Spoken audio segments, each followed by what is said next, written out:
కొడంగల్ శాసనసభలో ఓడిపోయిన తర్వాత 2019 పార్లమెంట్ ఎన్నికలు వచ్చినప్పుడు కాంగ్రెస్ పార్టీ నన్ను పార్లమెంట్ పోటీ చేయమని అన్నప్పుడు ఇదే సబితక్క ఇంటికి వెళ్ళి ఇదే సబితక్క నన్ను పిలిచి నువ్వు మల్కాజ్గిరి పార్లమెంట్ లో పోటీ చేయి, ఎన్నికల్లో నీకు అండగా నిలబడతా అని నాకు మాట ఇచ్చి పార్టీ నన్ను ఎంపీగా డిక్లేర్ చేసిన మరుక్షణం టీఆర్ఎస్ తో మాట్లాడుకొని పోయి టీఆర్ఎస్ లో చేరింది అధ్యక్ష.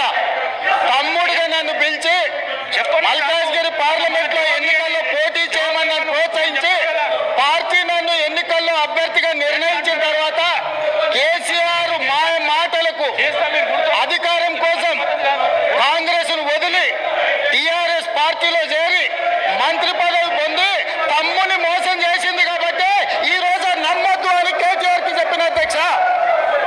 ఇది నిజమా కాదా సబితక్కను గుండె మీద చేసుకొని చెప్పమని ఉంది. నన్ను మల్కాజ్గిరిలో పోటీ చేయి కాంగ్రెస్ నుంచి, నీ ఎన్నికల్లో నేను గెలిపించే బాధ్యత తీసుకుంటాను నాకు చెప్పి నేను ఎన్నికల్లో నిలబడడం డిక్లేర్ అయిన తర్వాత కాంగ్రెస్ ను వదిలేసి టీఆర్ఎస్ లో చేరి మంత్రి పదవి పొంది ఈ రోజు వచ్చి మాకు నీతులు చెప్తే మేమేమన్నా అమాయకులమా అధ్యక్ష?